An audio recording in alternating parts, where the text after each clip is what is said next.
نخو که آبروی ما را برزونین. دارو دادم ساز میشه بچه جان. همه اعضای بدنم درد است. اگر امکانیتش باشه یه دستون قرض میدادین.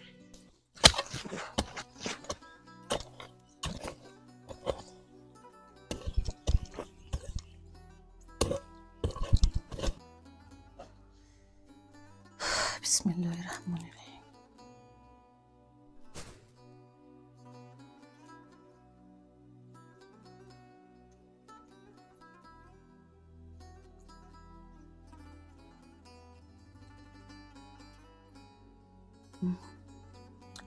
گوش بیرون به درجه عالی آمده. یورا میگی بچم؟ بچه جان؟ ها جان وقت مکتب اگیش نشدم نبرین؟ رفتیم بچم یکم چی تیار کرده تر جواب تی مکتب بی بعد دال شکر رو میکنیم. رفتیم بچم. بیا بریم بگذار بچم. گوش بریانی با مزه.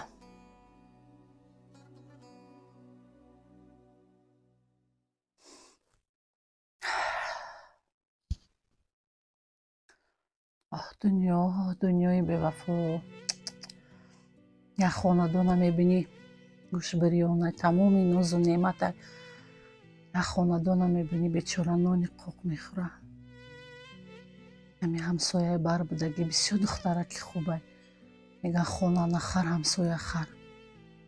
یک طبقه قد برده دادن در کره کودک کاش گرسنه ثواب میشه.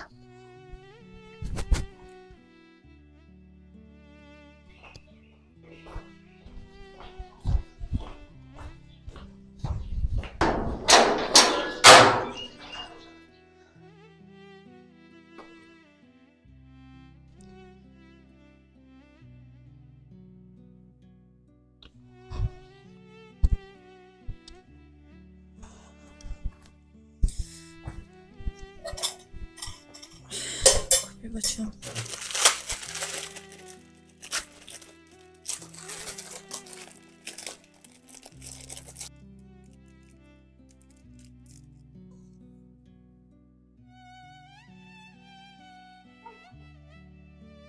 بچه جان وقتی که مکتب میشم کار میکنم محنت میکنم یکم بغل خونه خلاص میکنم.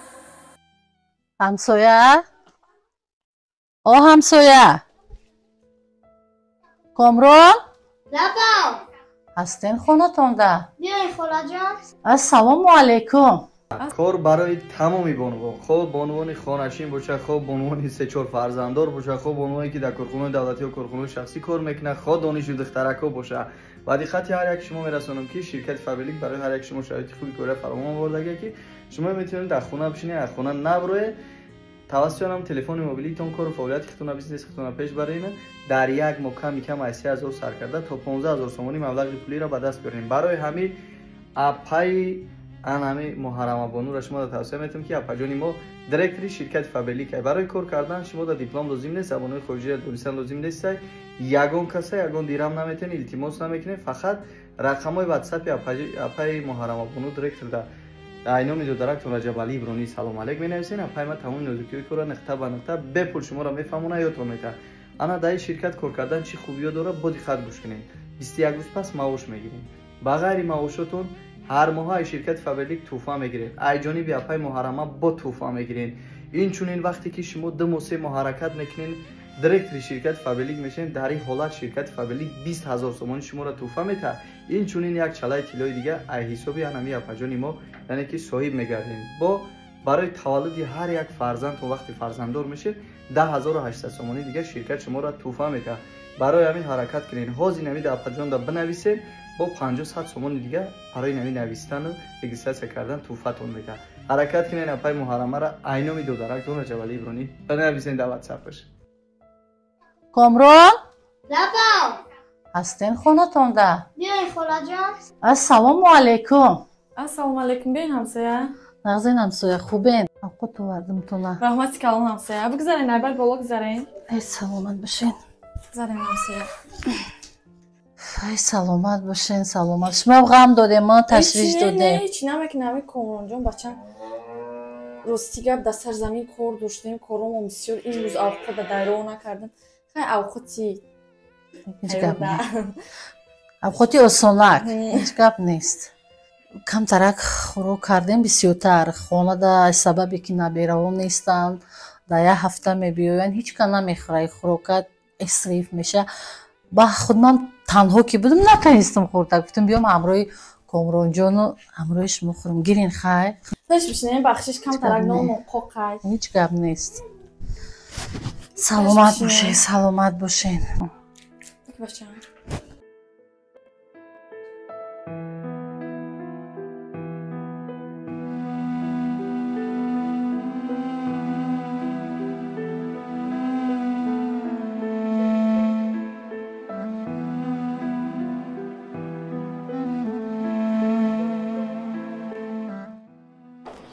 Чукар бачаҷон? سرم درد мемирдм ҷониё, чал соз меш бачам. Дору додум соз меш бачаҷон. همه اعضای بدنم درد کشید. Ай мемирдм да бачаме. Соз меш бачаҷони ман. Бачам. Хуб, мемирдмш оста. Соз меш бачам. Иншалла соз меши. То саҳара бесто ку бачаҷон соз нашиди. Иншалла ягон ҳамсоя ягон кас қарз мекунӣ ба нисад мебарам. Майли бачам? мемирдм ше. Камтарак хоб кун.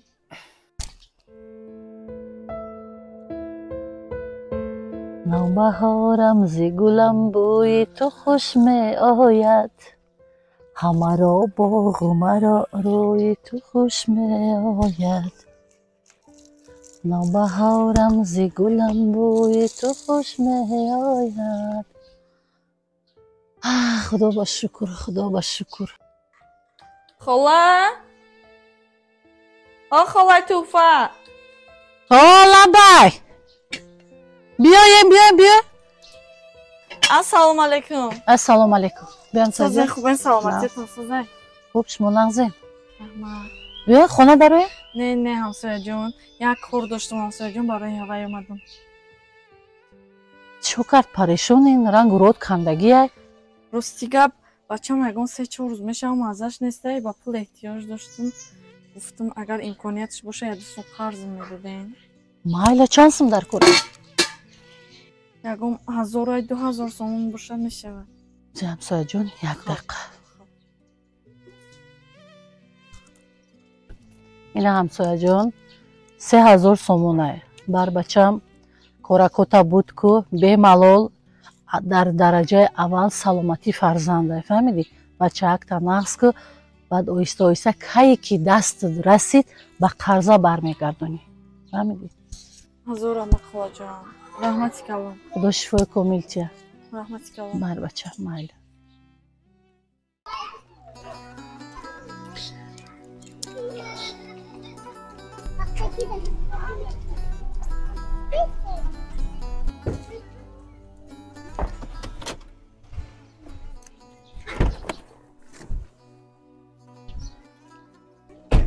ҳа бачам омадӣ? چیکار داری بچه‌جان من؟ хубам бачам, тинҷам. بخیر بچه‌ای در دست اون نمک تو جای من میدونم در این محله در این کوچه پایان در یگان مغازین نیست بچه‌جان. бахайре бачам, аз хонаи нами ҳамсояе ки 6 моҳ пеш шавҳараш мурд ку, аз хонаи ма ҳамсоя. барои намак рафтим, я пиёла намак гуфтим, як пачка намак дод. بچه‌جان سخت اندر است شما چیکار کردنتون میدونین؟ شما آب روی مرا برای یک پچکه نمک در زمین ریزوندنین. آخی همه میدونه که من بیزنس دارم، درآمد دارم، کارخانه شخصی دارم. آخی عیب شرم ای. با یک همسایه‌ای که بیچاره کم بیزاحت ای، نودار ای، شوهرش ای دنیا گذشتگی بی‌وزن ای. خیلی که اوچه میدونی من برای آب رو مهنت کردگیم، زحمت کشیدگیم. همه میدونه که من بیزنس دارم، درآمدی خوب دارم. همه شرایط داریم بچه جون. نخو که نمک بریم بطلبیم. من دینت نمک، روغن، کارتوشکا، پیاز، شکر تمامی چیزا تپیدم گرفتم آوردم بچه. در کار باشه من کمازش خدیم میارم بچه. نخو که آب روی ما را بریزونین. یک کارایی میکنیم که ما برای آب رو را به دست آوردن میزنیم، مهنت میکنیم، زحمت میکشیم، کوشش میکنیم. شما باشیم با یک пачканамак об рӯи моро дар замин мерезонем ча. راست میگی بچم. یک چیزی است که دو سامانه، یک چیزی نظرناگیره در خاندانی همه ما است. لیکن وقتی که امی همسایه‌ای که 6 ماه پیش شوهرش مرد، امی خانه ما برای یک چیز، برای یک حاجت میبیاید. ما زن هستم، ما حالت زن درک میکنم که او چی خیلی میبیاید. وقتی که یک چیز از خانه ما میبره چقدر رنگ و روش میکنه، چقدر زیق میشه به خاطر چی؟ به خاطر فرزنداش. من نخواستم که امی همسایه ناراحت شود. به ملال آمده چیزی که در کاره ای خانه ما بردن گیره بچم. یک چیزایی که میگن که خانه نخر و همسایه خر. همسایه خوب ای 100 تا خویش و تباری دور تا خوبتره. مردت هم آباد میکنه، زندت هم آباد میکنه. ما به خاطری کردم که همسایه‌گری ما گم نشود.